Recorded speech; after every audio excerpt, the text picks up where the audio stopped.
வேலையெல்லாம் முடிஞ்சது இன்னைக்கு. நேற்று காலையில் ஆரம்பிச்சது, இன்றைக்கு மதியானம் 3 மணி ஆயிடுச்சு. என்னென்ன பண்ணிக்கிறீங்க? என்னன்னாக்கா பொடி ரெடி பண்ணங்க 2 நாளா.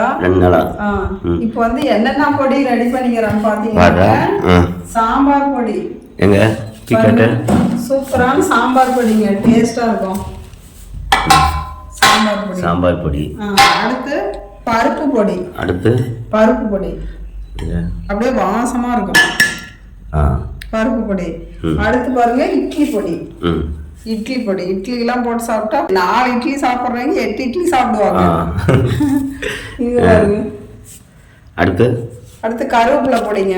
கருவேப்பிலை இது ஒண்ணு மட்டும் கருவேப்பிலை போட்டு வேர்க்கடலை போட்டு தாளிச்சு அப்படியே சாதத்துல போட்டு சாப்பிட்டா சூப்பரா இருக்கும் இந்த பொடி மட்டும். அப்புறம் பூண்டு பொடி. இது இட்லி நல்லா கட் பண்ணி போட்டு அந்த பொடி போட்டா சூப்பரா இருக்கும் இட்லி பொடி. தோசை போட்டுக்கலாம், இட்லி போட்டுக்கலாம்.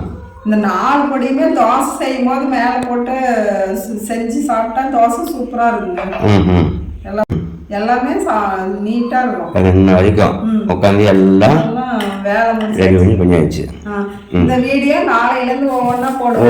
ஒவ்வொரு நாள் பாருங்க. ஓகேங்க, அடுத்த வீடியோல பார்க்கலாம். பாய்.